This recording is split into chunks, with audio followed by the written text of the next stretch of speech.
शुरुआत ऋषिकेश में आपसे ही करूंगा क्योंकि आप भारत जोड़ो यात्रा को लगातार पिछले कई हफ्तों से कवर कर रहे हैं। तो ऋषिकेश में आपकी तरफ आ रहा हूं और आपसे जानने की कोशिश कर रहा हूं, कल मल्लिकार्जुन खड़गे ने ये लेटर लिखा है।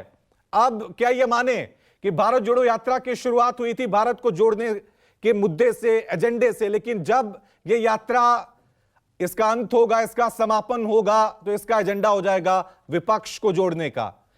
रवि, देखिए मेरे साथ डिप्टी सीएम रंधावा है और एक छोटा सा सवाल उन्हीं से मैं पूछ लूंगा, लेकिन जिसको गैर राजनीतिक कहा जा रहा था उसमें अब जालंधर में जो रैली होगी वो अब आने वाले में काफ़ी महत्वपूर्ण होगी। 21 राजनीतिक दलों को न्योता भेजा गया है और जो बार बार देखिए रंधावा हमारे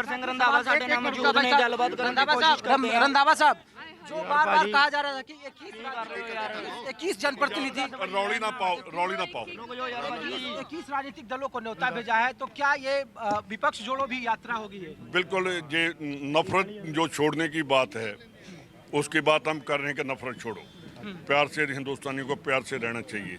और दूसरी पार्टियों को हम कह रहे हैं कि नफरत की राजनीति खत्म होनी चाहिए, सभी को इकट्ठे होकर देश को आगे लेकर जाना कैसे उस पर चर्चा होनी चाहिए। रंधावा जी, सवाल इसलिए पूछा जा रहा है क्योंकि बार बार कहा जाता था कि प्रतिपक्ष में राहुल जी का नेतृत्व क्या उतना मजबूत होगा, कांग्रेस क्या नेतृत्व करेगी। शरद पवार अब से कुछ दिन पहले बोले कि राहुल गांधी एकमात्र ऐसे नेता हैं कि जो विपक्ष का नेतृत्व कर सकते हैं। 21 राजनीतिक दलों को आपने भारत जोड़ो में न्योता भेजा है कि वो आए, शामिल हो। तो 2024 को ज्यादा पब्लिसाइज कर रही है बीजेपी। बीजेपी को डर लग रहा है, बीजेपी को लग रहा है कि जो हिंदुस्तान के लोग हैं वो समझ गए हैं कि नफरत नहीं, प्यार चाहिए हमें। ऐसी बातें करके कि हम घुस कर मारेंगे, हम ये करेंगे, हम वो करेंगे, और दोनों कंट्री तो हमारे साथ हर रोज अटैक कर रहे हैं, उसका जवाब देने की बजाय हम नैरेटिव भी चेंज कर रहे हैं।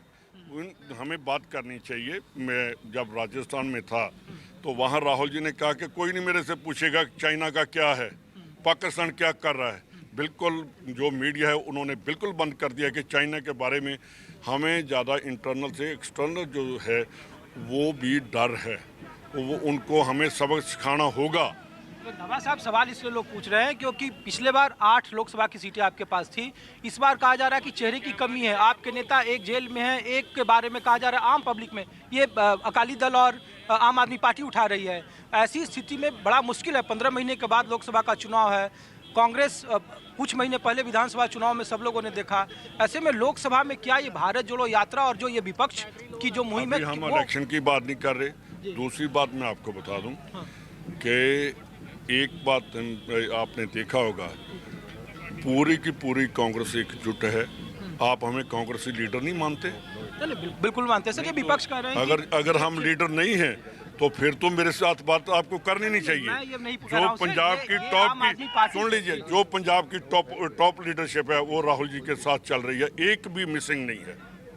तो क्या ये विपक्ष की शुरुआत माने कि 2024 के लिए ये 21 राजनीतिक दलों का जो पठानकोट आम आदमी पार्टी की अगर हम बात करें, यार उनको तो 2 महीने के बाद ही रिजेक्ट कर दिया। उनका मंत्री जो है फाइनेंस मिनिस्टर है 9,000 पर हरा दिया, मीत हेयर को 3,000 पर हरा दिया। जो हैं अरोड़ा साहब 72,000 पंजाब से सबसे ज़्यादा वोट लेकर वो जीते थे, मात्र 1,500 वोट पर जीते। तो इसका तो रिजल्ट तो लोगों ने दे दिया कि हम गलती कर गए हैं और दोबारा गलती नहीं करेंगे। आखिरी सवाल, प्रधानमंत्री के लिए राहुल गांधी उम्मीदवार होंगे विपक्ष के लिए? आप लोग तैयार हैं? मैं नहीं बता सकता, ये तो पूरा कंट्री और जब इलेक्शन आएगी उस टाइम सोचा जाएगा। पर एक बात जरूर है कि हमें सभी को इकट्ठे होकर इलेक्शन लड़नी होगी। जो नफरत की राजनीति चल रही है, डिवाइड एंड रूल की राजनीति चल रही है, जो बाहर के लोगों की पहले पुलवामा का दे दिया, अब पुलवामा की इंक्वायरी क्यों नहीं सामने लाया गया कि क्या हुआ, कैसे हुआ, ये बातें लोग समझ रहे हैं और बहुत बीजेपी इसीलिए हो हल्ला ज़्यादा कर रही है। 370 का भी आप लोग के पास जवाब है बगल में, अब आप कश्मीर घुस रहे हैं। आप जाएंगे, वो सीनियर लीडरशिप उसका जवाब जरूर देगी। रंधावा साहब, और देखिए अभी स्पष्ट नहीं है कि राहुल गांधी चेहरा होंगे या नहीं, लेकिन ये बात तय है कि पूरे विपक्ष को मिलकर लड़ना होगा। ये एक राजनीतिक संदेश देने की कोशिश है।